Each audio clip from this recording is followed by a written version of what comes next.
Yeah, so why do you wanna get tattoo a question mark? Question mark. Why? That's the question. Why? Yeah. Because questions leads to stories, Okay. and stories lead to connection with people, and connection with people is what I enjoy the most. And also, I always question myself. Like, questions are a big part of my life, huge part of my life. And through those questions, I am what I am now. And is it more important the question or the answer? Question. The question. Yeah, we are judged every time, in every moment of our life, for the questions we give, for the answer we give. There's a correct answer and there's multiple wrong answers. But the question is the important part. Because from the question people ask to you, you can understand what they are interested in, what are the frame of the conversation. Because it's, I think I like it the most, it's when some people ask you a question, and in that question, they frame you as the guilty one, or somebody that has done something wrong. And if you answer, you enter that game. The conversation will be a game in which they set the boundaries and frame. And you have no power. But if you step back and say, okay, but why are you asking me this question? Like, I will answer it, but with this question, I feel like you're saying that I'm guilty or I'm wrong. Why? So rephrase the question in order to give better answer, because like most of the time people expect an answer, and the way they expect the answer, they ask the question. And that's a cool thing, that the more you ask questions, the more you notice how people ask them, how people react to them. There are those people that when you ask a question, they say, okay, but why are you asking me this question? Why are you interested in those stuff? And then people that just answer the question and maybe afterwards they ask you this particular why. Or people that answer the question and then ask you the same question. Or people that answer the question and ask you a better and more difficult question. And that's the people I like the most. And do you reflect about that during the moment while people is asking you, or after that while you are in your home? Or I would say half and half. Like, if a particular question like hits me, I would say, oh wow, that's a nice question. But most of the times, like I say, okay, I spent time with this person. It's like, it was very nice. Here, this and this happened. We talked about this and that. And then I see, I was like, oh wow, nobody ever asked me that question. It's very cool. But actually, the more I speak to people, the less I'm impressed by the questions. So I always appreciate stories and answers. Very nice. But people do not ask beautiful questions. And that's a lack in our society, I think. And there is also the book of beautiful questions. And the book tells you how to ask beautiful questions. And that's the thing. No, everybody teaches you how to answer. Yeah. How to solve a problem. Yeah. But nobody asks you how to pose a problem. How to frame the problem. How to ask a question. Nobody tells you. And you have to learn. So you want to be pushed to your limits in terms of being questioned by people. Like you want questions that you don't know the answers. Yeah, that's the cool thing. I'm answering always the same questions. Are you afraid of death? No. You are not. Not at all. Because when there is death, you're not dead. How often do you think about death? A lot. Too much. Every day? Not every day, but I would say at least 3-4 times a week. And what is the process? The process is that something happened, makes me think about death. Not especially my one. Also maybe my related one or the people I care. And I say, oh, fuck, I should spend more time with my mother because she will not be always there. Or with my sisters. Or I should do this. Because maybe when I'm close to death, because I smoke, I know by stochastic probability, I study econometrics, that it is more probable for me to get cancer. And maybe I will not die 80, I will die 40. And I say, okay, I have to enjoy the most. I have to take the most. So do you think death is a way of forcing you to live more responsible with each moment, so you make the most of this moment? Yes. Because you are aware that you will die? Yes. Because people live like they will never die. No. No. You won't be always alive. You won't be always alive. And process that sentence takes a lot of cognitive resource. And it's hard. It's hard. It's a hard Takes question. time. Takes effort. A question I love. Like, if you die tomorrow, what would you do? Tomorrow. Yeah. Like, I could die in 24 hours. Yeah. This hour, this moment, tomorrow you will die. You have 24 hours. What would you do? I think publish a lot of my thoughts. Write a lot. Record my thoughts, what I'm feeling, do a retrospective view about my life. I don't know, do a dinner with the people that I love just before I die. Yeah, and I emphasize in the love, the people I love, and being with all of them, enjoy the moment and be fully present in each of the moments that I am doing. I don't know, enjoy the sunset while I am dying. Very nice. What would you do?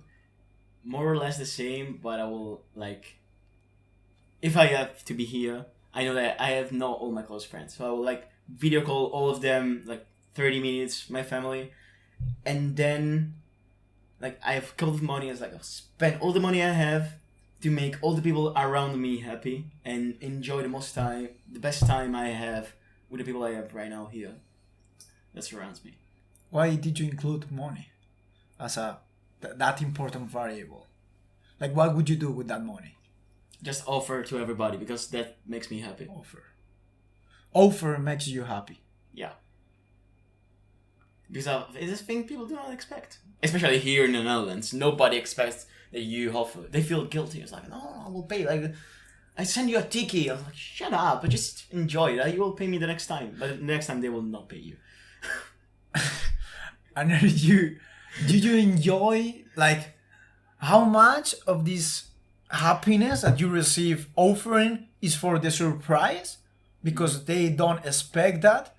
Or because of you seeing them happy? Because I see them happy. Like, yeah. It's culture. Like, coming from the south of Italy, we did the race between me and my cousins to the one who paid. Like, we say, oh yeah, I have to go to the bathroom, and then you paid. Or you, like, exploit some strategy. Like, it was, like, a very different thing to pay. Like, we have to challenge ourselves to discover new methods of paying and not let the other one pay. And that's how I grew up. But also I grew up with my father that, like, he said, okay, this has cost me this has cost me this. I worked 4 hours to buy this. And he was, like, always putting pressure on money. So I was like, okay, I need to keep the money I earn. So I started working at 16. So I started keeping the money to buy me stuff I wanted. So I spent, like, my first few salaries on the computer I have right now. Then I said, but now I have this material thing and I worked all those hours for this. It's like, nah, it's not. So after I started working for travels, that makes me enjoy a lot. But that's something I was missing. And the moments I had money and I was offering to the people, it was not because I want to show you that I'm richer, because I'm not. Most of the times I'm not. But it's just to say, okay, money is a universal thing that everybody values. Okay. Yeah. So I'm spending time with you. Yeah. And I do a gest for you, an act, to make you understand that I appreciated a lot the time I spent with you. But it's not a thing that I expect after, like, the next time for you to pay. Yeah. But it's like this exchange of, okay, I appreciate your time. Like, I offer to you. Like, the next time is the same. Like, it's off and off again. If you want, you can. If you don't want to, we can split, or I can pay you again another time. But that's because, like, when then people become your friends, you see that there is this exchange every time. Like, this time I pay you, the next time you pay for me. But it's not, okay, I paid you 10 euros, so now you owe me 10 euros. Maybe I pay 10, and you pay 100, and next time I pay 1,000. But it doesn't matter. It's the gest. And there is also behavioral economics this, because pain is suffering. Like, the brain receives the same stimulus as suffering. So if you're with 10 friends, and you see each of them, like you group up and you hang out for dinner 10 times in 1 year, it has more sense for one of each to pay once instead of everybody splitting every time. Because for the brain, it's more painful paying every time, even smaller amount, rather than just paying once and then you're done. Because how much a dinner or a beer can change. Like, okay, I paid you 2 years more, but you will pay me 3 years less, whatever. Yeah, like if the value is in the time and not the money, then you're happier. Yeah, we are driven via bias, thinking us that we suffer less if we split up the bill every time for 10 times than if I pay everything just once. Yes. And the other ones I don't. But also there is like this, I don't know what is going to happen, like uncertainty in the next times. What is behavioral economics for you? What is? How would you define that? How would I define that?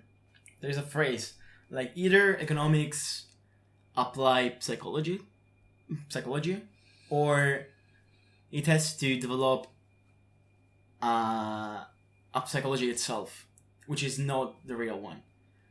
And neoclassical economics, with all its assumption, which is perfect rationality of individuals have perfect information, they act for their own self-interest, they're utility or money maximizers, they always know what's the best option for them, and all these assumptions that basically make humans as computers. Like we are algorithms. You have a function, you behave as that function, always. You're certain, you know everything, you discount the future in this perfect way, and that human is the Homo economicus. So it's like a different thing. And then there's the Homo realitus, like the reality, which is what behavioral economics studies. We say, okay, we're not perfect. We don't know mostly anything. We are very uncertain. We, most of the times, do not choose what's best for us, but what we think is best, which is often suboptimal. And that's what I want to study. It's like, why do we do what we do? Why do we think what we think? Why we behave in the way we behave? And that's what behavioral economics does. But I see in the definition like it could be almost extrapolated to psychology or behavioral psychology. It is. Some part of that. So how could you differentiate these two fields? Because psychology is interested in only how people behave. Economics, then it relates to the all economics questions, which derives from the one and most important question of economics, which is we have limited amount of resources and we have to use those limited resources to fulfill unlimited desires. Okay. And that's what economics about. Limited resources, unlimited desires. How to match those. That's a good differentiation. I think it's important to add that. And how would you define psychology then? Psychology is the study of the brain, mind, and behavior of humans, I would say. Psychology, like I like to go to the etymology always. So psycho, it's a mind, and logy is the study of. So it's the study of mind. However, the mind, like psycho, like not mind, it's soul in Greek.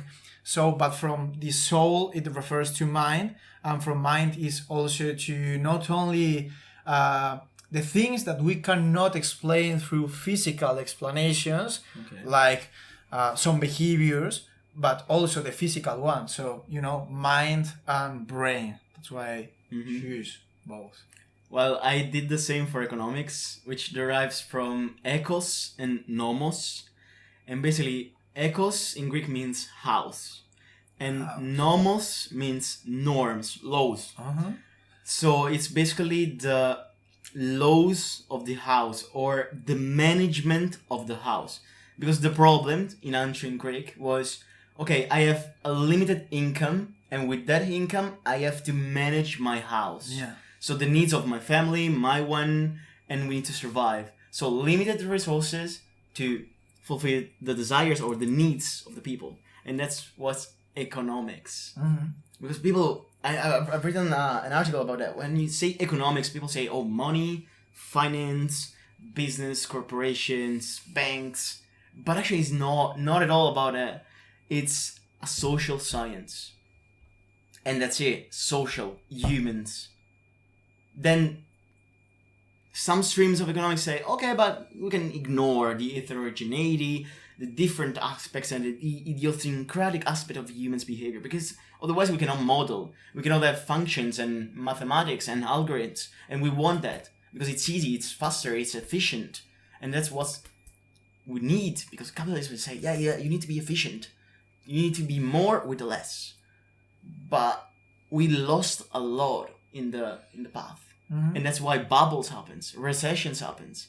Because we just think about efficiency and more productive and growth, and we lose all the human behind. Words with a lot of meaning. Like, I know it's. I was feeling like this is the kind of things that you read in a book. Oh, I need to learn. I need to read that like 5 times, and I will see 5 different point of view from each time. Why do you study psychology, and why were you interested in the first place when you said, okay, yeah, psychology is what I want to do in the future? So I had 17 or something like that. Mm-hmm. I was in doubt about what to do with my life because I have a quite complex childhood. So I didn't have any goal, never. Mm-hmm. I didn't know where to go, no purpose. I was just living. And then, I was suddenly asking myself like, where I'm going, because in Spain you are, after high school you do like 2 years of, I don't know, bachiller, I don't know how you call that in Italian. So it's 2 years, and then you go to the university after this exam, which is called in Spanish selectividad. Yeah. So I was in the first year and I failed 3 courses. I was like, I don't care anything. And then I met one philosopher, like the teacher, and I connect with her a lot. And I start questioning myself, where I'm going, and in this point, I was thinking a lot in one girl, another boy, who choose their career, their degree, and they choose political science and physics. And they always told me, yeah, I choose that because that's what I'm doing in my free time, that's what I love. That's what I want to do. And I was looking for that. And suddenly, through this girl discussing about philosophy, I realized that psychology put a word to a broad range of concepts that I was interested in. And which were these concepts? So I wanted to reflect about myself. I spent so much time during this period, like reading about who am I, or watching videos, or what is religion, or how do I work, what is my brain? Because you are not your hand. Of course, your brain interact with your hand, but if I cut your hand, you will be Salvatore tomorrow. But if I cut a couple of your neurons, you couldn't be Salvatore. If I cut a piece of your brain, you lose your personality, but you don't lose your personality, your memories, if I cut your arm. So I was interested in that. And also, another thought that drove me was, okay, I've seen to my mom and to my brother and to my dad dealing with really bad things in the past. And I don't know, I just had this thought about, if I master my mind, if I master my mental health, then everything is gonna be so much easier. If I, after this high school, if I need to choose one thing for life, not for me or for my professional future, for me, which thing would be? And I thought, psychology. I need to learn about myself. I need to learn about how other people work. How do they react? How I'm supposed to interpret them. And these theories are not perfect, but they allow me to have so much more frames where I put these people, and then another frame and another frame, and then I can build a better perspective about how do they work. So that's why I choose psychology. And are you happy with your choice?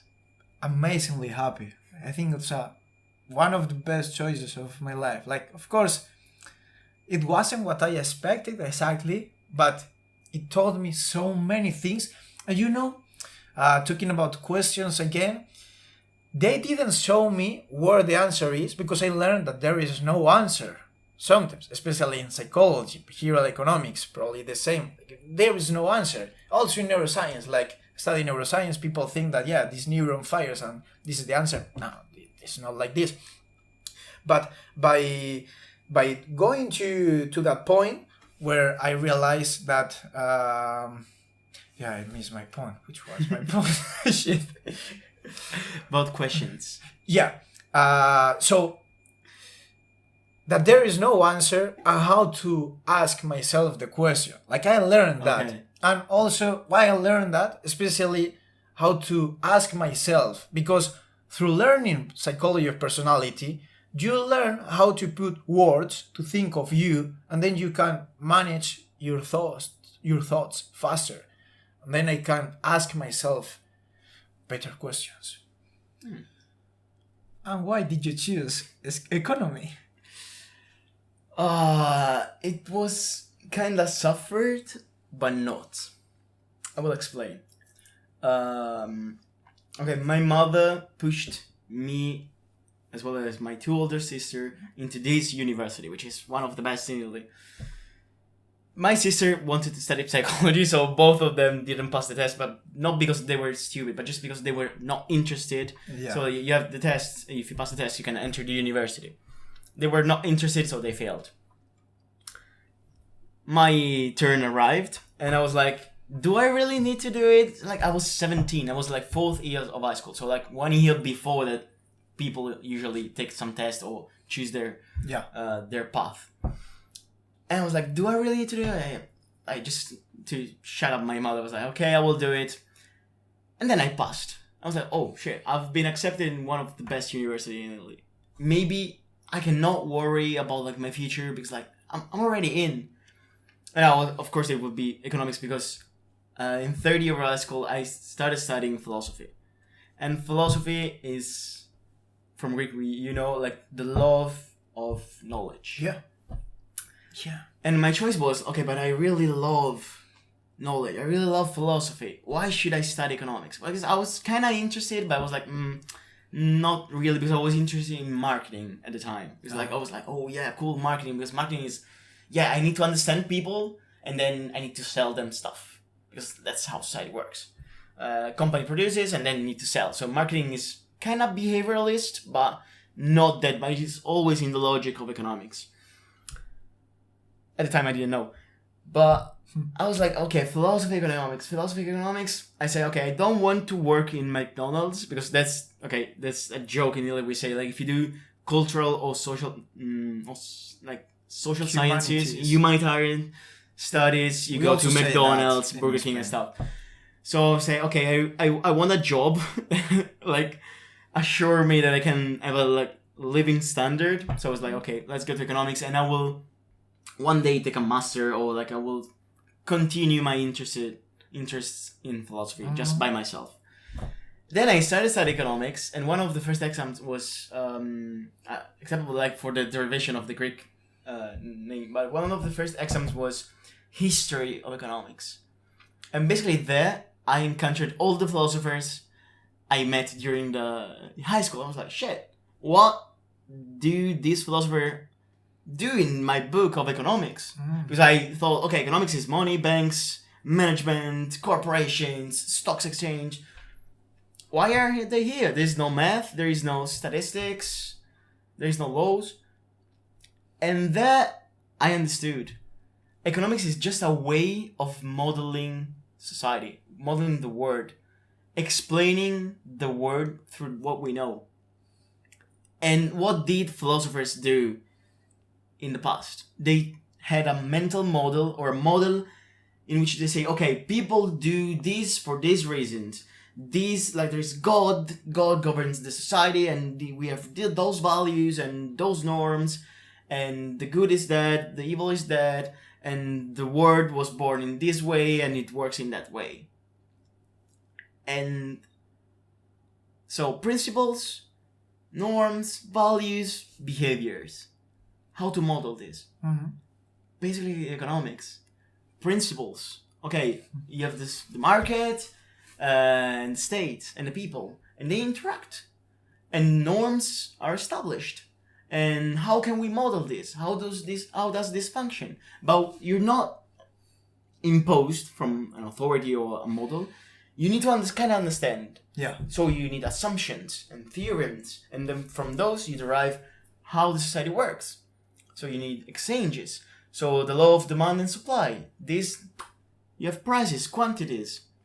You say, okay, monopolies are bad, so we need rules for that, because otherwise we lose efficiency. You know, economics of scale. If you bigger plant of bigger fabric, you know that you will earn more because you divided the costs on more quantities that you can produce. So it's just laws, norms that drives behavior. And it's just a model how to interpret society. And you see there were many economies. There wasn't always capitalistic society. It was like feudalistic society that was based on feudalistic system. So slavery or corvée. So 99% of the people were kind of living, and the 1% had all. And then there was mercantilistic society, and then the pre-industrial society, and then industrial society, and then capitalistic society. And then you study how the economy worked that way and how people behaved. Because right now, if I say you, why do you do what you do? Why are you taking a bachelor or a master? Because then I want to work. Because working, I have money to live. So, by the laws of economics, drives your behavior. And basically I say, okay, but this is basically philosophy. It's like understanding how the world works. How nation trade. Why do we have a national debt? What is a national debt? But that national debt makes all your country works. And it's just understanding the laws of our society. Are you more interested in the level of behavioral person, like behavioral individuals? Mm-hmm. Yeah, like behavior or some individuals like, okay, I'm gonna buy this because of that, and I have a debt. These are the rules that that drives my behavior to do a bachelor, or more into a general perspective where, okay, there is this national debt from this country. There is macroeconomics and there is microeconomics. Okay. So Sorry for my lack of knowledge. And no, it's it. And behavioral was born from micro, so like a micro level, because macro is an aggregate, because you need to aggregate to have like the GDP, the total production, employment or unemployment. But those are numbers and models, and yeah, it's cool. Like I've studied that; it was cool at the time. Now I'm studying that way more theoretical and way more like paper and academic style. But I just see formulas and numbers and assumptions and derivations and theorems, and it is cool because you see a lot how the bigger word works, but there is no soul in that. Yeah. While if you go to the micro level, it's just one person, how that person behaves. Yeah. You have stuff that makes you equal to everybody else. You have stuff that makes you similar to everybody else. And then you have stuff that are only for you, and those idiosyncratic stuff. Yeah. And it's cool because like economics looks only on why everybody is equal to everybody else. But behavioral says, okay, we know everybody's different. And we know that everybody's the same, but what's the middle? Why there are those similarities? And how can we work on that? Because if I know that people have the frame bias, so if I frame you something in a different way, you will choose a different option. If I tell you 70% of people survive after this surgery. Wow, 70% of people survive. It's cool. I get it. But if I tell you 30% of the people die after this surgery, oh shit, 30% of the people die? I don't want it. And asking this question to 2,000 people, just flipping the numbers, which is like, if 70% of the people survive, 30% die, it's like math, basic math. Yeah. But just reframing the question, change 60% of the answers. Because we are not rational, we are emotional. And that's because the thing. being rational consumes so much cognitive resource that we haven't evolved to spend. And I was like, shit, that thing is real. And I was astonished. And I was like, we're so stupid. But at the same time, we're so intelligent. Because our brain is 8% of the weight of our body, but consumes 20% of the energy. So it's normal that the brain needs shortcuts. It's 2% of the body weight. 2%. It's like, imagine. And the brain needs shortcuts. Otherwise, you cannot live. You have to think about everything every time. It's like, it's impossible. So that's why we have those shortcuts. But those shortcuts makes us do stupid decisions. And I said, okay, why do we do that? How can I study that, understand how people behave? Why do they do what they do? And try to improve their lives. Just a little bit. I will try. Maybe I will not achieve that. But at least I want to try.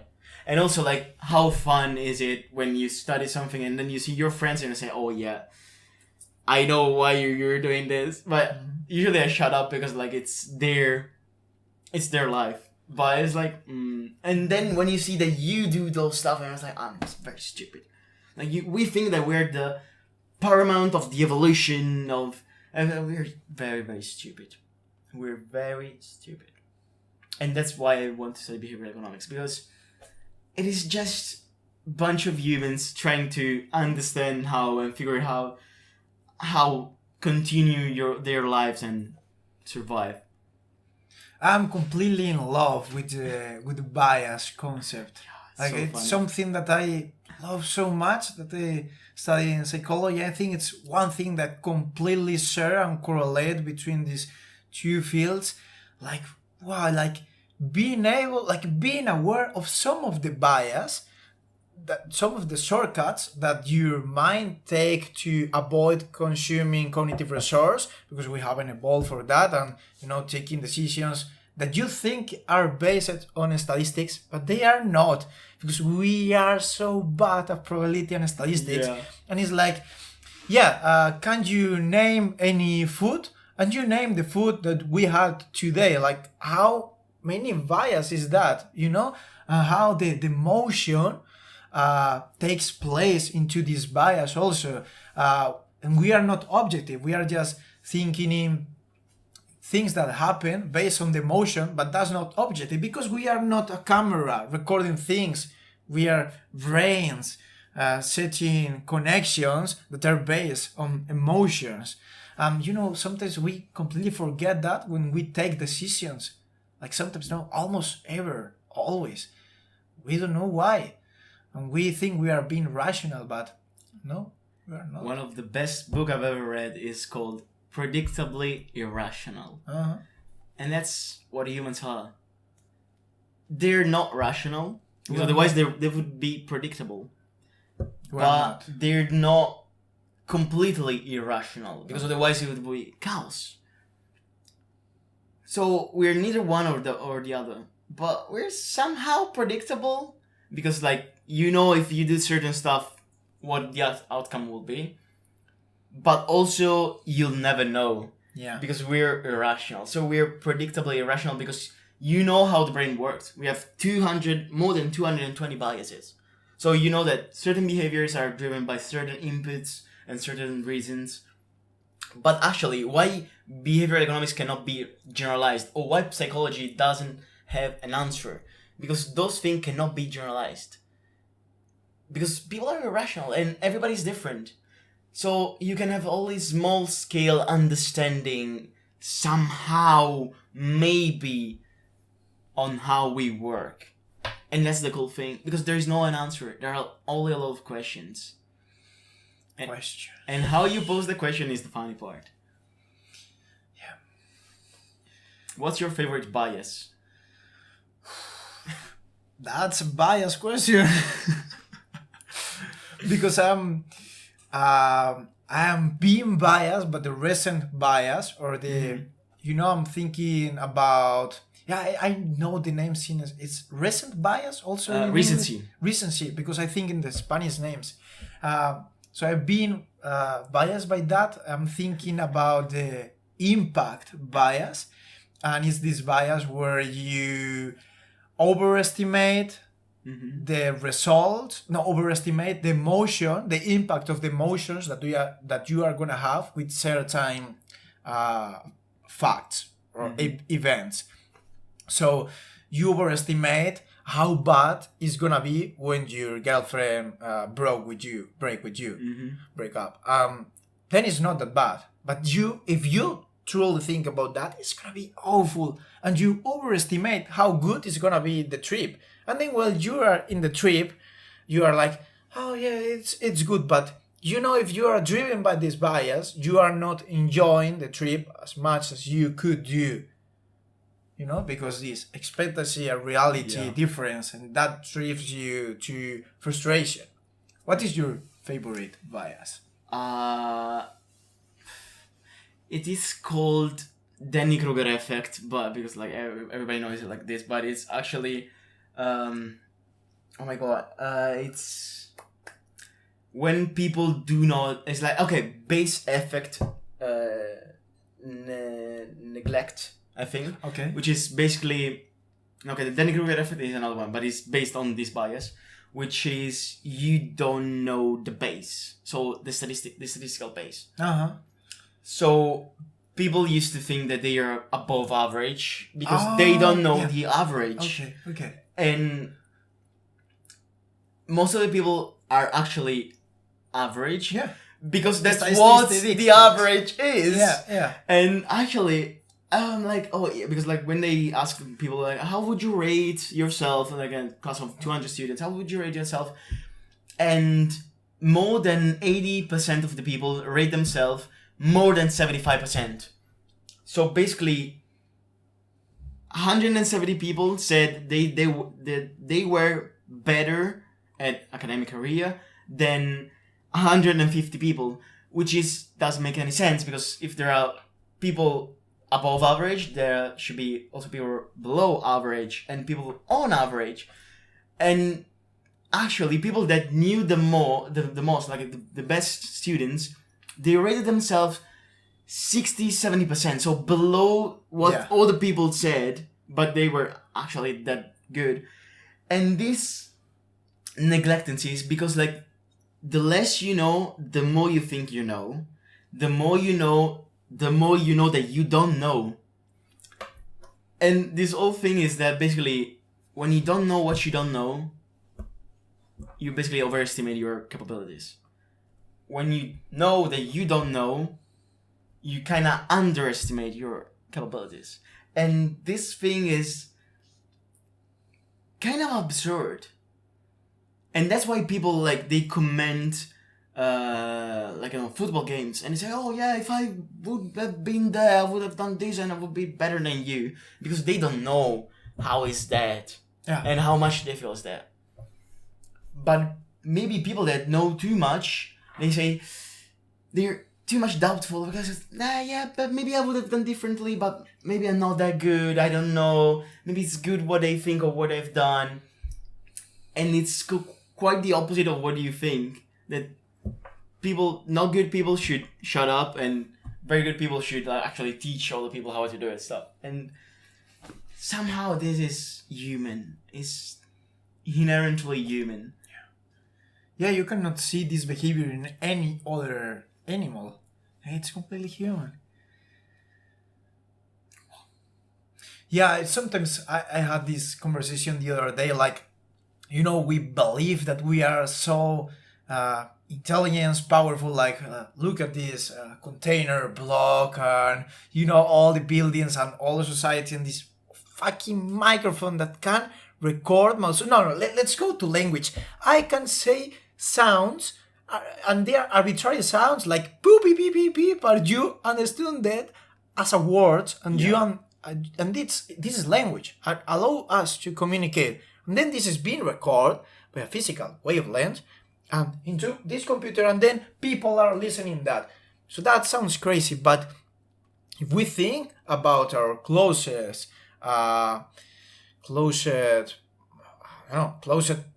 another animal like chimpanzees, bonobos, like only 2% of our genes is different, like, which is nothing. 2%, this is nothing. We are so much more superior. Like, we look at them like playing with the sticks, and we think like, these monkeys in the zoo, and we laugh at them. But what if this 2% instead of minus 2% into chimpanzees could be plus 2% into humans? Imagine all of them laughing about our bias. Like, oh, look at them. They are not able to make rational decisions. They are always led by emotional. And that's not the wrong part, like the worst part, is that we are not aware of this bias. That's the worst part. We think we are the owners of our decisions, but we are not. We're not at all. And even though we have a little bit of knowledge about bias, it's nothing. And I always think about imagine an other entity, like a superior animal, like a superior Homo sapiens with better brain. What would that be? How process the reality with that brain would be? I don't know. There is also one thing that, like, for example, teaching biases reduces the impact of those in the behaviors, and that because you can spot them. Yeah. But since there are like 220, and that's what we know, because imagine what we don't know. Yeah. And nobody knows what we don't know. But one cool thing of how human behaves is that we're not able to work with absolutes. In the sense, I don't know, there was like this questionnaire, and people had to say, is this sum high or low? And basically there is like a case of a pharmaceutical company that with their drugs, they caused 3 people to die, and they have to reimburse their family. And they say, okay, the reimbursement is like $100,000. Is this high or low? Is this appropriate or not? And some people say yes, some people say no. And they did the same with $100 million. And more or less the people answered the same. Because we don't know if it's high, it's low. But then when you had a comparative case in which like the reimbursement was like 5 million, they say, oh no, 100,000 is nothing. The company should give more. And when they said, 100 million is too much, like the company should give less. And that's how basically, if I say, okay, I will give you 10. Okay, but 10 over what? 10 over 20, 10 over 100, 10 over 1 million. We're not to reason with absolutes, but absolute is what drives us the most in the behavior, because like norms, religion, it's all certain and all absolute. And what we do with numbers is the same as what we do in behaviors. We cannot understand the absolute, but it's what we want. And it's this kind of thing, this value we attribute to certainty.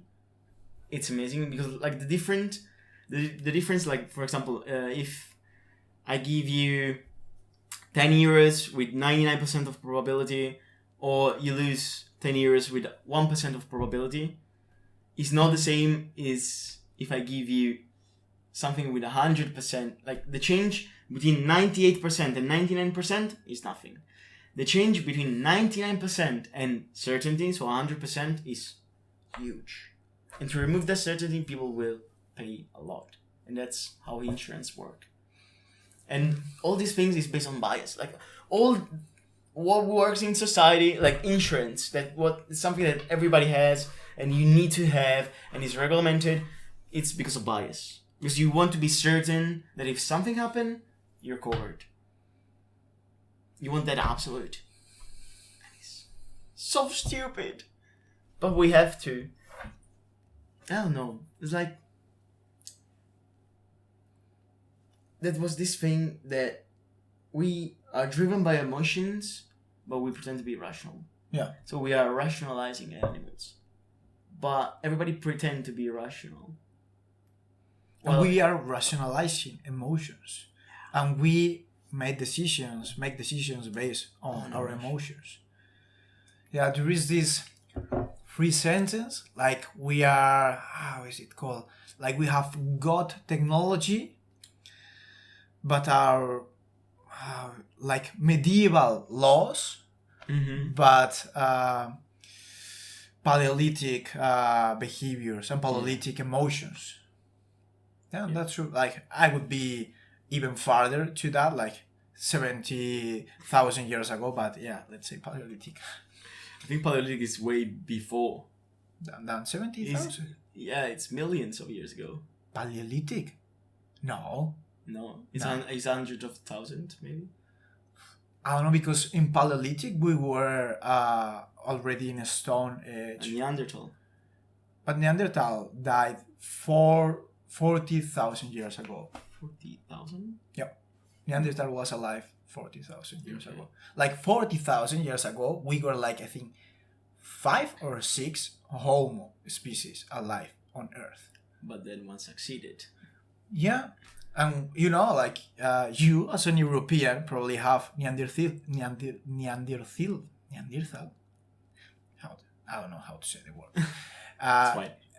Genes, you know, but not Asian people. But you have 1-2% of Neanderthal genes. But I think the cool thing is that, like, because our brain and our body evolved through thousands and decades of thousands of years, and now in the last 2 centuries, we pretend to be rational. But and we are not. Like, your brain is the same brain as 70,000 years ago. Exactly. Like, you haven't changed anything. Like, evolution is so much more slow than that. You can have a few genes, different genes, but that's nothing. Yeah. Like, you are not those genes. Like, what's that? 0.000. That's the difference between like us and them. And, you know, if you take one of these guys from here, he will get a master in Harvard. Yeah, but we think we are so much more. Like when we see these videos about, you know, like the Auschwitz, the Nazis, or I don't know, the gulags, it's like, wow, these guys, they were so dumb. Like they didn't know anything. Like, we are those guys. We are the same. You are those guys. We are. We went to the moon, but we cannot deal with our everyday problems. Yeah. That's how humans are. We're capable of everything unbelievable. Like going away from your planet. Which is like, imagine like dogs going, oh yes, like now we can go to Mars. And it's like, we're capable of that, but like if, I don't know, the fridge breaks, I'm not able by myself to fix it. Do you sometimes think that you are living in a simulation? Oh yeah, there was, I read about that. That everybody else is NPCs, and yeah, you're a simulation. Very cool thing, but no, I don't think that. So do you feel yourself attached to the reality? Like, I feel I'm materialistic, and causalistic, Spinoza style. And I feel that what is the word is basically atoms and chemical reactions within those atoms. And we are just a bunch of atoms working. Yeah, but what if these atoms is just, you know, the code, the code to work in this simulation? You know, because sometimes don't you think that everything is so perfect? Like you have so many plants with so many foods. Like, how is that possible? Like you can have a strawberry and a lemon. How is that possible? And then the thing that scares me the most is that we are going farther into the journey to create a simulation, like with, I don't know, metaverse, Neuralink, virtual reality. Like we are going into that journey, and I think eventually we will create not a video game or a virtual reality where you can just take out your glasses and, oh, this is the world. But while you wear the glasses, like, this is now my world. Like, eventually, this fake world will become your reality because we will be so good. Like, technology is exponential. So if we take that this is a reality, our universe, and then we create another reality, simulated reality, what is the probability, if we already have two, that we are the origin? Because if there are two, probably there are more, a previous of us. Maybe there is already another guy who created a simulation, a super multiverse with Neuralink, where we are now. And then we have evolved, and now we are creating another one. Okay, very cool. And I could say that I'm 99.99% sure that this is not a simulation, but I cannot exclude the option because, as Kant said, there are 4 things about you cannot say nothing about, which is the soul, God, freedom, and the word. Because you will never experience those. And you can know only when you have experience of something. So, I cannot say I'm sure of that, but I'm quite sure that we're not, because 2 things. Okay. The first is humans develop to recognize patterns. And that's one way how we survived. Like, our brain is made to recognize patterns and forms and stuff. Like, for example, when you see clouds in the sky, the clouds are not shaped in some ways, but oh yeah, I see a lion or an elephant, because our brain works like this. Or when you see stuff on the walls or on the contemporary paintings, for example, like, that's how brain works. Because recognizing the patterns helped you say, okay, that things happen, a tiger was there and jumped and killed that animal. So it was like, okay, if I hear something in the bush, probably there is a predator that is hunting me, so I can run before that the danger is factual. So that's how we survived. And these patterns, when we didn't know the answer, we said, okay, but there has to be an order, because we see that order, and that order is not natural. But actually it was, because it's our brain that is doing that. So people said, okay, the lighting in the sky and this order of the things cannot be normal, so it is an authority, it's God or gods that rules over. This thing in recognizing patterns, so everything is so perfect to be a reality. The simulation is the same thing of God. How much time, since when this hypothesis of the simulation is alive? I don't think 2000 years, because people didn't know what a simulation was, NPCs and stuff. Now we know that because we have video games and we're capable of programming. So people said, what if all those patterns we see, either in the internet but also in the reality, are just bunch of codes, because they're so perfect to be real. So patterns. And we don't know the answer, so maybe there is something before us or beyond us that can program our reality. As God created that perfect reality for people 4,000 or 5,000 years ago, because they couldn't explain something they felt so real. Because it is there, like you see it. But how much of what you feel is real and it's not, oh yeah, I think that? I don't know what is real. Yeah, that's the thing. I don't know what is real. What is real? Is this real? I don't know. If a tree falls in a forest and nobody hears that tree falling, did the tree fall? Did it happen? Or not? Yeah, like the typical answer is not, but yeah. What? Yeah. I don't know, like this mouse, is it the real mouse? Or I'm just seeing a perspective, a frame of the mouse because I only have human senses. And a fly, a dog will see the mouse in another way.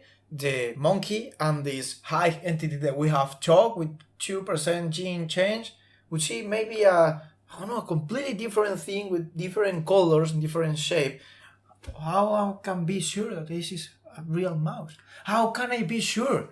How can you be sure that I am talking to you, or that I am just a part of your conscious, telling you things, and I bring you here to remember you things that you have studied, that you need in your life for making decisions in the future, because you are worried about things. That's why I'm here, to asking you questions.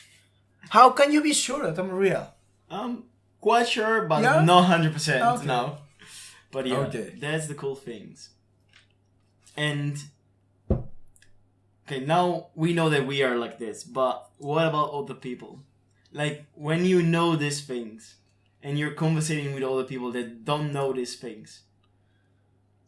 First question is, now that you know the stuff, how this behavior changed in your relationship? Like, how did your behavior change in the relationship you have with the people close to you? And second is, what do you value the most in those relationships? Knowing that we're not rational, knowing that we're emotional, knowing that people have biases. How that knowledge changed you and your behavior towards the others? So it's two questions? Yes. One question about how the knowledge of existentialism and simulation thoughts change my relationship with psychology and all the things you know. Okay. Yeah. Psychology and all the things I know.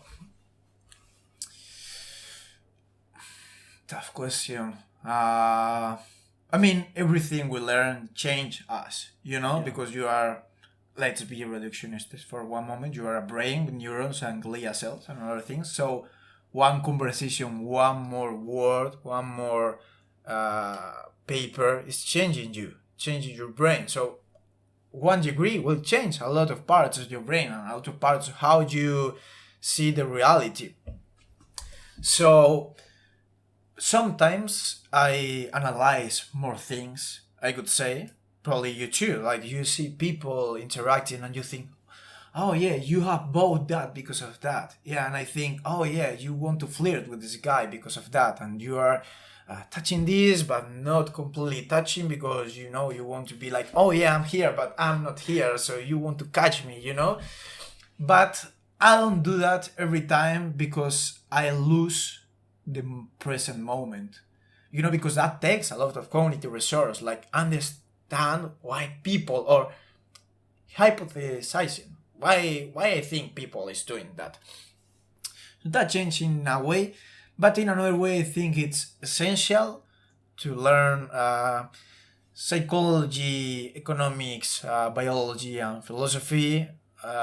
Also I would say physics, but I don't really know a lot of physics, so that's for the future. Also physics. Like, I would include that, but not for my own experience a lot. Like, it's important. I would choose these 5 to see reality in a more complex way. Like, because if this is reality, you can only see one part, one perspective. I mean, you are so biased. But if you have 2, okay, you are also biased, but you have a little bit more. So I would say that allows you to have more visions about the same prisma, about the same crystal. Like Linkin Park. Yeah. So you can, I would say that's the way it changed. Okay. I mean, it's an endless answer, but how behavioral economics or economics change your vision of the world? A lot. First of all, like, all the most stupid biases I had, and I recognize, I say, okay, this is stupid, Salvo, don't do this anymore, please. Still trying. I'm a human, so I'm still I have still flaws, but most of the stupid things I've done in the past, I'm trying not to do them in the future. Let's put it like this. Second of all, with the close friends I have, exactly what you said, if I analyze, I don't live the moment. Yeah. But sometimes it's so obvious, it's so in front of my eyes that I cannot notice that. Yeah. And I was like, shit, should I tell this thing? Yeah. Or not? Yeah. Because maybe it will ruin the moment. Because, like, for me, understand why people do what they do, it's a science. and it's difficult, and it takes time and cognitive energy. But then we have also this thing which is called empathy and sympathy, which are two different things, that makes this thing natural. And I say, okay, I need to understand, but I can do it naturally. And so I kind of have to choose consciously, okay, it's not the moment for science, it's the moment for my human. But then sometimes when it's more aggregate behavior, or like, I don't know, conservatives think this, and I say, okay, I can understand. Or there was a mass shooting in this school and people say this. Okay, I can understand this thing. Why they do what they do. Because identity of a person is one of the major drivers of their behavior. Like, you feel belonging to a group. And that belonging is a huge thing you will never change. And that thing, even though you think it's just you and you decide what you're doing, no, a lot of stuff you do is decided by the community to whom you belong. That is not forcefully the one you were born into, you grown up into. People leave their communities because they do not feel any more belongings, but identity and community and groups, that's what humans are basically. We organize in societies which are just a bunch of small groups together that follow the same norms. That's it. And so I can see that in more aggregate behavior, or for example, the Italian government, the first couple of months that the vaccine came out, it was about the denial, the must you have to do. So it was a negative perspective about the communication. Then they switched to a positive communication. Let's vaccinate to bring back Christmas. Let's vaccinate to protect your family. So an act, a positive act, an outcome, an objective to reach. So shifting the communication from negative to positive had its impact. And I can see that why. Because people are more driven by a common objective than a must not. A rule that denies you to do something. Yeah. What drives humans more is a common threat. A common threat more than a common objective drives human. And that's why Nazis and all like the theories of complotism and whatever, they are born. It's the common threat, and you have those people, those groups, they all together. Or immigrants. They threaten us, and people stick to their group. And a common threat is a major driver because it tackles your survival, which is your brain is 10,000 years old, and if your survival, or in this modern time is more your standard of living, is threatened, oh shit, that what causes you emotion in the stomach, and that what drives your behavior. So with friends and families, maybe I try to not notice that.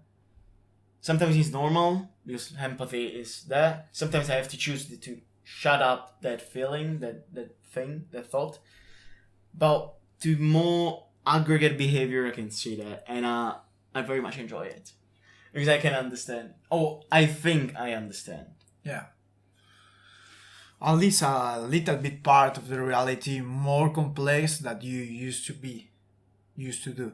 What? Like, now you are able to understand the reality a little bit more than 4 years ago. Yes. That's what I mean.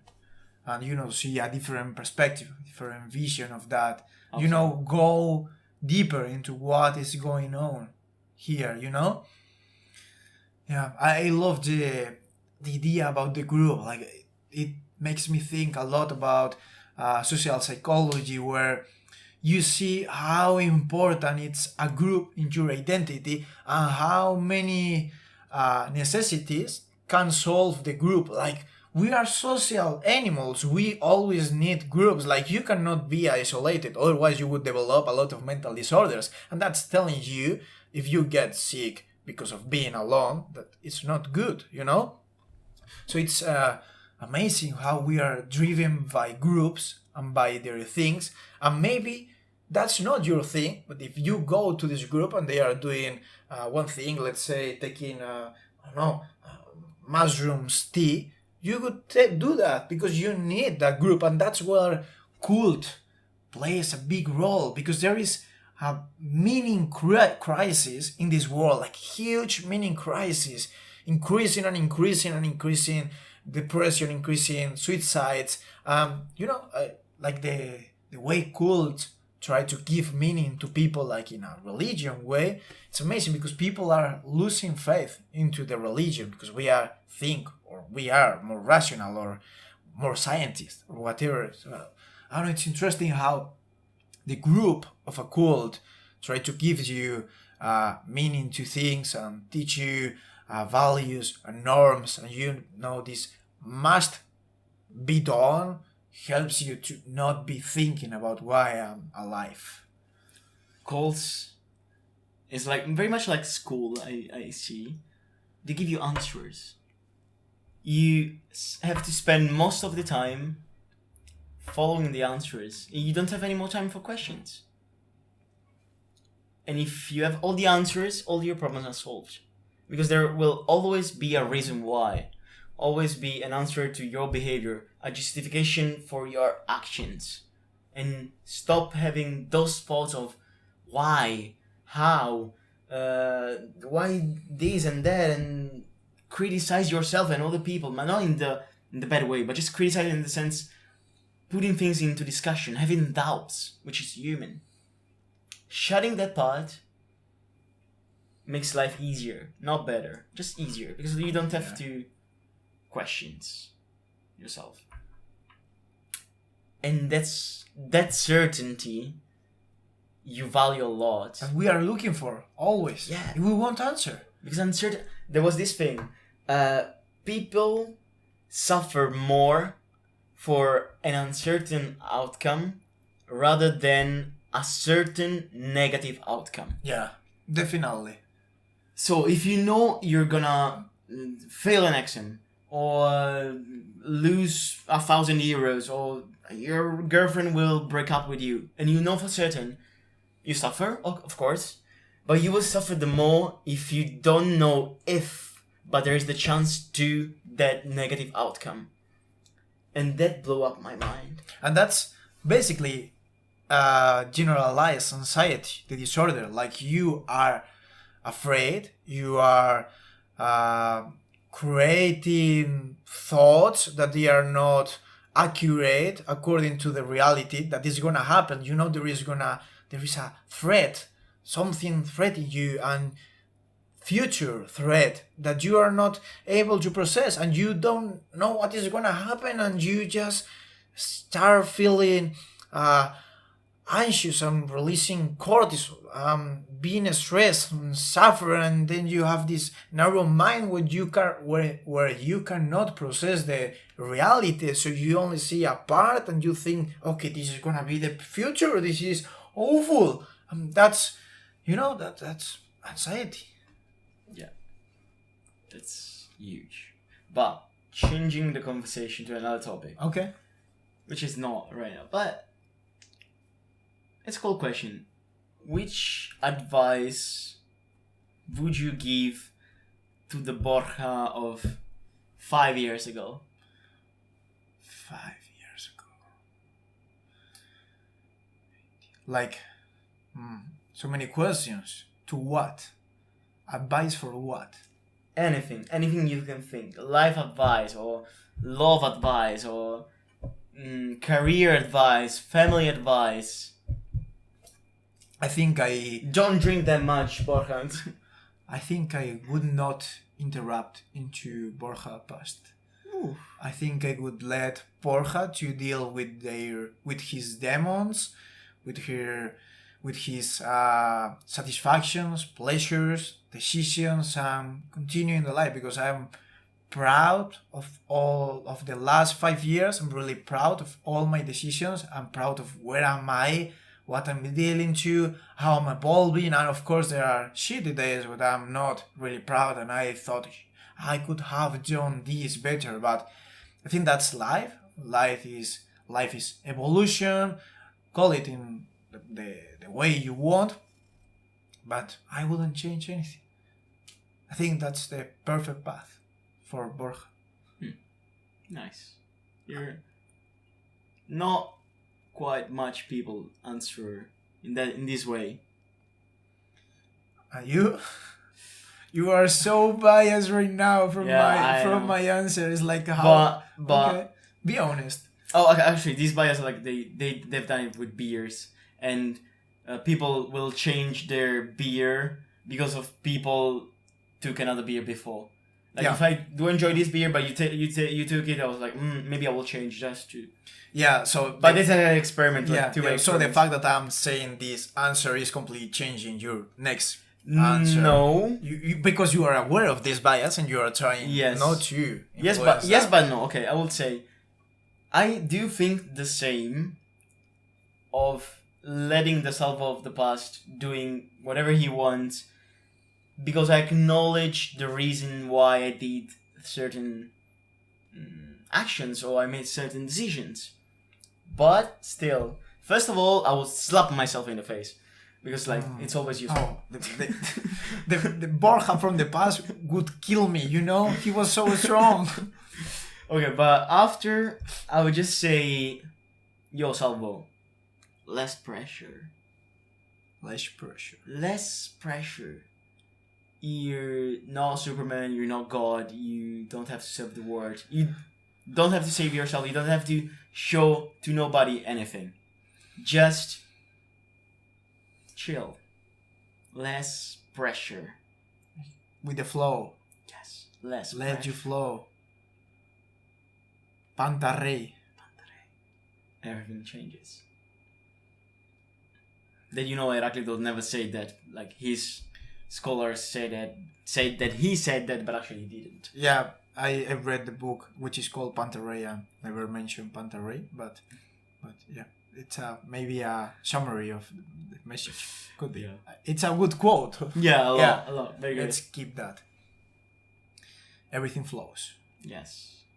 I used to use a lot that metaphor of everything flows and there are stones in the path. I'm like in a river and I'm gonna leave in the river and I need to avoid these stones and you need to go with the flow, meet some people and sometimes two leaves go together through this river, but then sometimes there is a big stone, so okay, we need to split our journey. That's a good metaphor. And the goal is the sea. So you are flowing. And is the same sea for everybody, or is no? it Everyone has his own or her own sea. What is your favorite metaphor about life? Okay, there is this. I have to look for the name. It's unbelievable. I don't remember it. I don't know either. It's the thing. It's this tower with lighthouse. Okay. God. Lighthouse, that makes sense. The tower that drives the boats during the night because it has light. The lighthouse. And you're on a boat in the sea during the night, so you don't see anything. And sometimes the sea is quiet, sometimes the sea is very angry and goes and flows and wind and storms and whatever. And you know that you have to go to that direction. Yeah. Because that's your life goal. Yeah. I thought once that there was only one life goal, but actually okay, but the metaphor is still cool. Let's see that as a commodity, like in the economic sense, like you have just one good, but actually in the world you have a lot of goods, but like the goals you want to achieve is where you have to go. Okay. Your happiness. And I thought in the beginning that it was a road. So you go from A to B and from B to C. But actually you're on a boat, a very destroyed and not very well functioning boat. And you try to figure out how to reach those objectives. It's not straight. It's going right and left and maybe you go to the wrong port and then you have to come back and then there is this storm and you're almost falling from the ship and you somehow manage to go back, but then the sea can be calm and you maybe can see where to go and you start going, but then that's another storm and it goes, and that's basically life. You're on a boat, not a yacht super cool, like a stupid wooden boat with flows and holes and water coming in, and you're in the storms on sea, and you just go trying to direct your boat towards your goals, but you will not know what's the path because everything can happen, and nothing is under your control. You're just your boat. I think it's interesting that you never mention achieving the goal and the reward of the goal. Like it's all about the journey in this metaphor. Yeah. Like it's just driving the boat and avoiding the storm. And now I'm better, and then I need to manage this boat to keep going farther. But you don't mention the reward. And actually, there is no reward because the boat cannot touch the light. You need to go down. Only one stop, which is that. And that's it. Because I've never heard about anybody stopping their life and stopping doing anything. Yeah. It's not human. You keep continuing. And if you reach one goal, you have another one. And if you do something and have your reward, there is another one. And another one. And another one. Yeah. And that's it until you die. You'll never stop. Yeah, and the important reward is, being 10 meters farther than you was 1 minute ago. That's the goal. That's the reward. Because you are, as a boat, you are not never gonna touch this light because there is a rock. You need to go down, and then this is another journey. Yes. Going back, forth, right, left, you don't know. You have just somehow this light and you manage to see something, but you think you see what you see, but actually it's not. And when you arrive at that point, you see, oh fuck, I've wrong decisions, I have to come back again, and going, but you'll never know. And I like that mostly everything is darkness in this journey. There is only a one part with light that you can see, and it's constantly moving as your mind, as your interpretation of things. It's everything light and then dark again, and darkness. You know what is outside because it's all uncertainty. And it's very good when you have a certainty. You don't have doubts. You know what will happen. You're sure of that, and everything will be cool. But that's only what you think, and you can think it also on your boat that you know where you're going, but it's just a guess. You try to figure out what the reality is, and what's life, and what's happiness, and does God exist or not, and should I follow the laws or not? Should I go abroad or stay in my country? Should I marry this person or not? Do I want a child? Don't I? Is this thing making me happy or not? You don't know. You think. But how much have you changed since last year? 2 years ago? 3 years ago? How much will you change in 10 years? You think right now you have the answer. But probably that will change. And that means only one thing. That you're right now for yourself. But probably for the next yourself, you'll be wrong. And then again, and then there's another path, and then another decision, and you change constantly your path, and you only think to know where you're going, but you're not. Yeah, and also half of the time you don't know where the light is pointing. Yeah. Because it's pointing to the other side. You don't know where is this faro, Lighthouse. You don't know where are you going. But you need to close your eyes and keep going farther, because there are times in the life where you wonder yourself, and sometimes question yourself too much is not the answer, because you are not asking yourself the correct question. Yeah. But what's your favorite metaphor? I would say the one that I mentioned before about, it could be even the sea as a goal, or even the mountain as a goal. I like both ways, because going to the mountain is going farther and farther, and you need to, like a salmon, against the flow of the water. But also going outside, to the sea, is choosing one, how do you say, affluent? Yes. Yes, one affluent and then another one. So you need to choose your journey constantly towards where are you going. But okay, another question. What is the meaning of life for you? Do you mean generally? Okay, no. Okay, to me. So to answer the question, I have two different answers. The first one is that life has no meaning, but the one you give Okay. to it. Because I believe that the material world doesn't have a meaning. So meaning is something human, and it's something that humans give to life because it's their one. Like an asteroid doesn't have a meaning of life because, or I think, an asteroid doesn't question itself on the meaning of life. So it's a human thing. Human. So after this context setting, I would say the goal of my life, the meaning of my life, is to be happy. To be happy? Yeah. I didn't expect that. Since happiness is not a perpetual state, Uh-huh. and most of the times when you're looking for it, you're not doing the right thing. Happiness is when you don't know that you're happy. And that's a strange thing because like you're supposed to reach something that you can reach.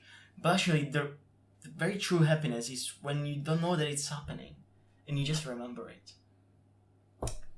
But sometimes, since I ask myself a lot of questions, and to do it, you kind of have to extraneate yourself from yourself, otherwise you're biased. And I try to say, okay, but I think like this, but what if? And I take a different path of thinking. And sometimes this thing of being outside of yourself, yeah, I see myself from outside, from a situation in which I'm truly happy, and I acknowledge the fact that I'm happy, and I'm thankful for that. But it's like a matter of seconds, and then I start living again the moment.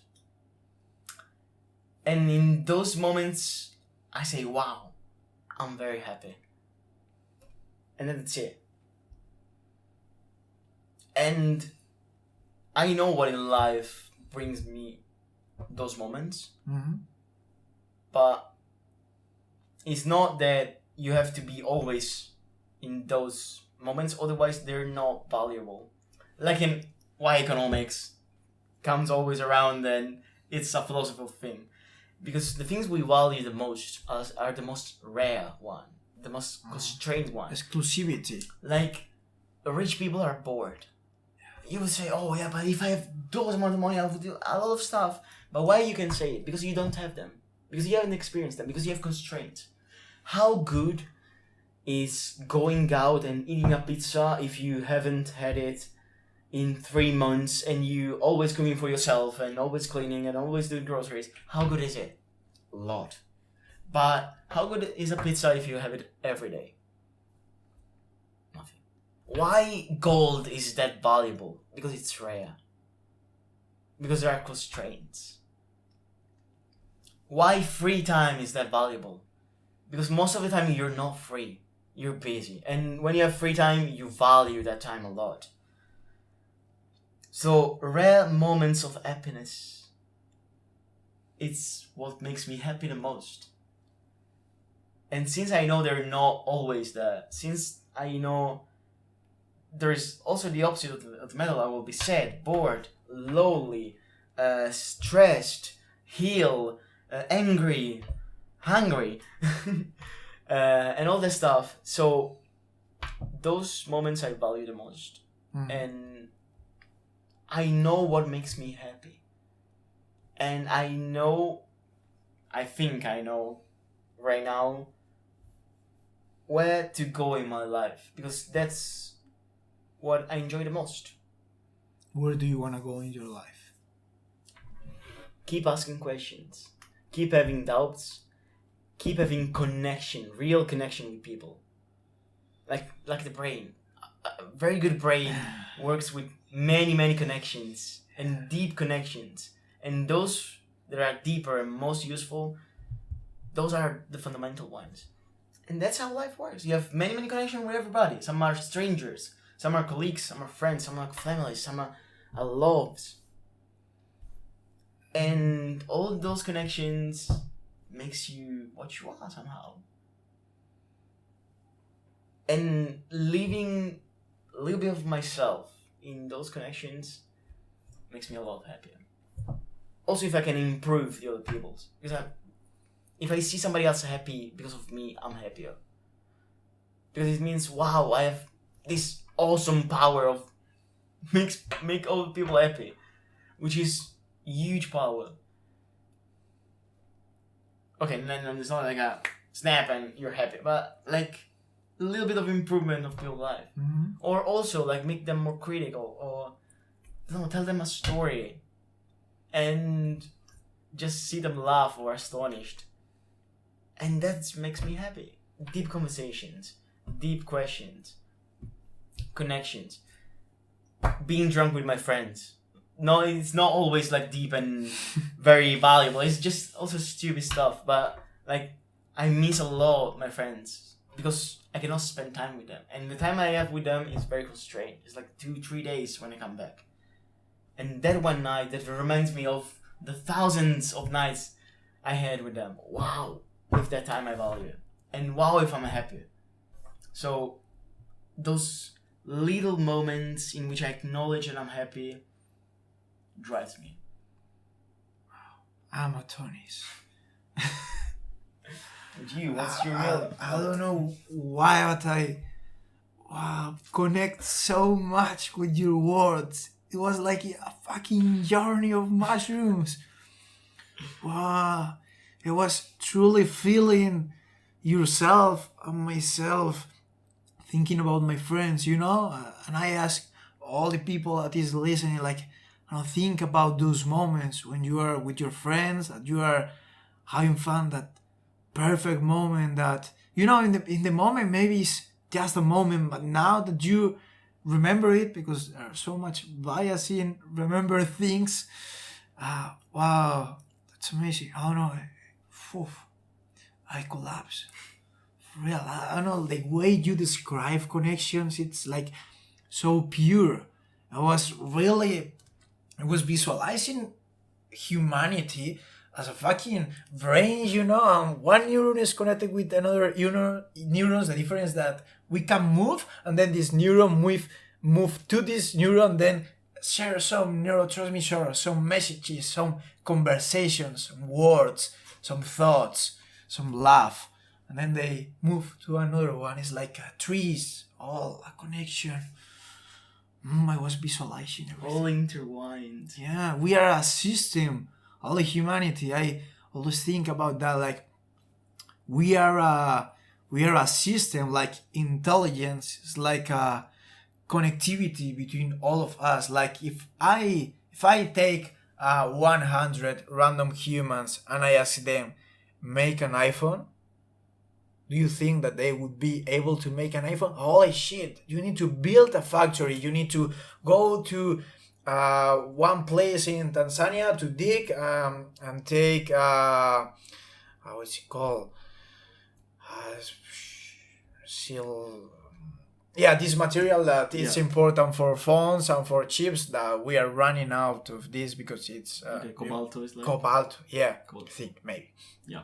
Yeah, so go in there and build a factory, and how much time would they take to build an iPhone? Like 100 years, 1,000 years, 10,000 years. That's huge because you need to learn a lot of engineer and software engineer. It's all the effort of humanity that can create a tool, an object that have all the knowledge of all of history, because it's not only about the iPhone, like the internet, that the iPhone can connect, like all the abilities that iPhone can have. It's a interlink with all the humanity, and you can read anything you want in YouTube and in internet, social media, any app that you can use to track your sleep. Like, how many people have research, put their effort into that. Like we are a system, we are a brain connected by neurons, and we are the neurons sending messages.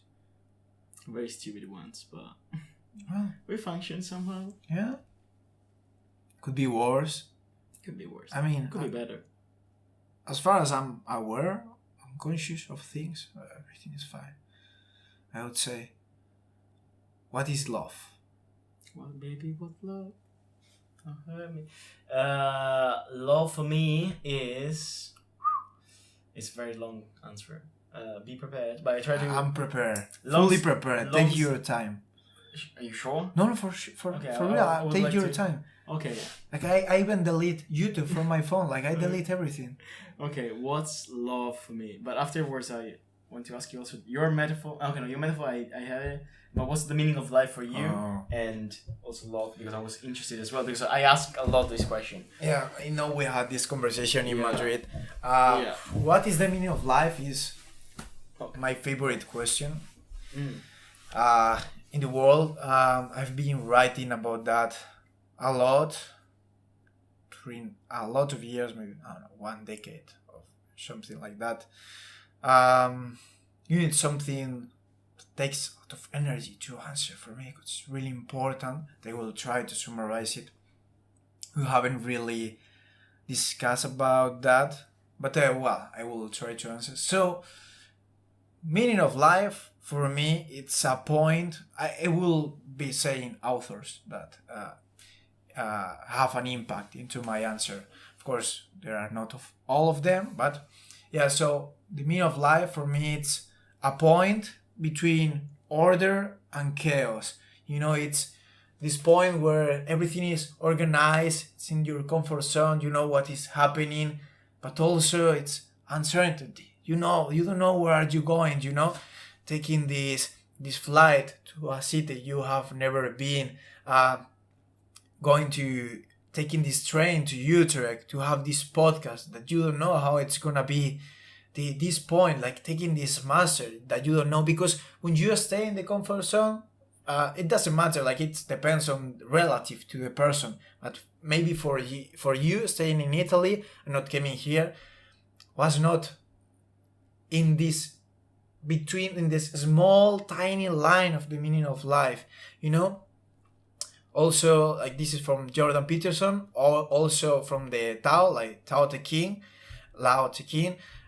This is the, if you have a bowl, if this jar, you know, the meaning of this jar, the purpose of this jar is because you have an emptiness. The emptiness, like it doesn't matter the crystal in a flat surface. It's the empty part that gives meaning to that. And why I'm saying that, because this emptiness is a question. Because in order to fill one bottle, you need an empty. In order to fill a plant in the ground, you need to dig in first. And that's questioning yourself. And for me, questioning also is in the middle between this order and this chaos. And also I would add the concept of happiness, like eudaimonia of Aristotle, like you are looking for this pleasure and this reward, but also suffering, recalling from Viktor Frankl, this psychiatrist who spent time in 4 concentration camps during this Second World War, for instance in Auschwitz. He has this psychotherapy which is called logotherapy, logos meaning. So he wanted to give people meaning about the life as a therapy, you know. But when he went to Auschwitz, was like, this is really makes sense. I'm here in Auschwitz, there is suffering always. Can he survive to this? And there was a point when he was able to apply this. And the conclusion is, if there is a goal, if there is a purpose, and if the suffering has a meaning, there is no suffering.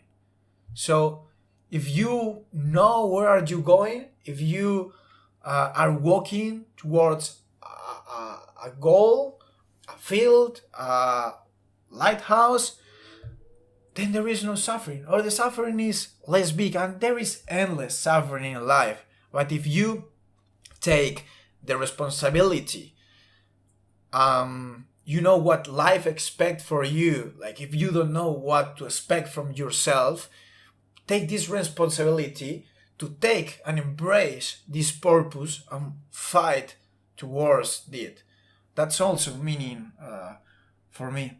And also between this dissection or dichotomy between order and chaos, you also need a structure in your life, like you need a routine, because you want to be farther, because you want to achieve this goal. So you are gonna need to take this cold shower that you don't want to and doing this meditation.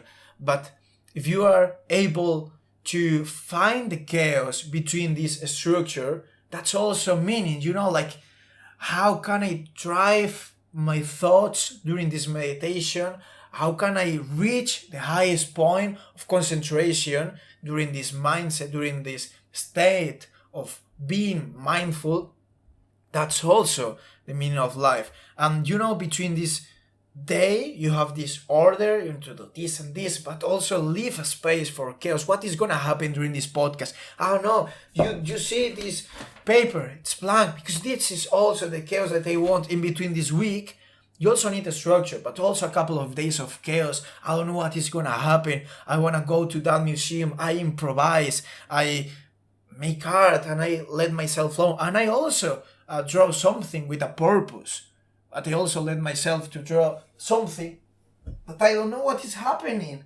And this is full chaos. So yeah, it's a combination of these two concepts. And it's the line between those that basically drives my life. Very interesting. Like, I can relate to many of the things you said. Like, I was imagining like the yin and the yang. Of course. Going, and you have like these little lines separating them, and you have a little bit of order and chaos. Yeah. Okay, actually it was like good and evil, but yeah, whatever. Like I imagine humanity and all these things. And about the routine, like I was listening to a podcast that cited Jordan Peterson, like speaking about routine. Like if you don't have a routine, you're meaningless. Like you're not meaningless, but you don't have a meaning and you're lost. Yeah. Like the routine is what brings all the... I don't know if I agree with that, but I can see why. And like, of course, like I had a routine, like routine changes. That's the purpose of routines. And even though we call them routines, actually they change. It's strange. But it's very useful, especially in our study and how human brain works, and also about the responsibility. There's this book I'm reading that says basically what happens to you is not your fault. There's difference between fault and responsibility, and most of the times we connect those two things. But actually, he made the example that a person answered to him, say, my son has died in a car crash. Why am I responsible for that? My suffering, my pain, my sorrow. Why should I be responsible? You're just a guy who doesn't understand anything. Yes, that's true. You're not responsible maybe for a death of a child. Your child is like a suffering I could never imagine, but you're responsible of how you feel about that. What to do after. Like maybe you can dedicate your life to campaigning to have more rules and laws on the street, or to impose far more strict controls on speed limiting, so maybe if there is a crash, it's not deadly. What you do with your feelings and your thoughts is your responsibility. What happens to you, 99% of the time you don't control it. You live in a planet with 8 billion people in a society intertwined, interlinked. It's not up to you to decide what happens to you. But how you react, that's your responsibility. And when you take the responsibility of your path, your choices, your decisions, your action, your feelings, So it's up to you, and you can change it. That's your purpose. You have a purpose. And suffering, if you just suffer and you don't have a purpose, you blame others or the world or the society for your suffering. But that's not meaningful, and that's just suffering and destroy you from the inside. But if you take the responsibility of that suffering, having the responsibility means that you can change something. You can act and not just go with inertia. And that means that suffering has a purpose and you can change. So maybe you break up with your girlfriend and you suffer a lot. And you're not responsible for that breakup, maybe. It was not your decision. But, okay, you suffer. But then you decide, okay, now I have to change my life, do something else, look for new people, concentrate more on my master, develop I want to become gay, I don't know, that's something. But responsibility of not what happens, but what you feel, what you think. That's yes. So there's chaos of what happens, and there's order of what you can do. And also that, very cool how you see, like the dichotomy is, reminds me Hegel, that there's one thing, the other thing, and then synthesis of those two, which is the lines that interlink that. Thesis, antithesis, and synthesis. Yeah. I also would add, like, when you were describing this rare thing, the fact that bad things are happening, like, makes more value the good moments, and I was also thinking about, do you know homeostasis? Mm-hmm. You know the concept? Like, it's this concept where biology is looking for balance in your body. So if you have two cells and there is some more water in this intercellular space, they need to share the salt to the interspace, so there is a balance between them. So it's always looking for balance. And in the video that I uploaded a few weeks ago about cocaine, it's also your body are looking for balance. If you, let's say there is a graph, okay, this is time and this is activation, okay, and you consume cocaine and you reach this 10, okay, of activation. But then after a couple of years consuming cocaine, a couple of months, your body starts to create this reaction, like the opposite reaction. Like when you are gonna consume cocaine, your body is like -5.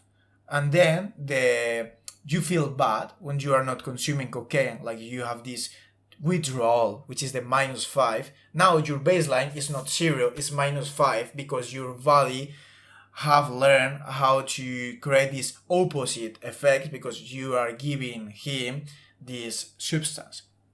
And then you consume, and then you only have a 5, and you don't have a 10. And it's the same as with the pizza. If you consume everyday pizza, you will not reach this 10 activation, which is, let's say, your dopamine, like your neurons firing dopamine in your reward system.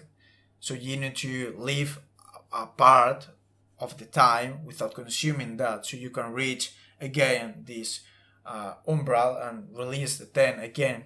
So it's always also about balance, because happiness itself, what is it? Have you read this book from Aldous Huxley, which is A Happy World or something like that?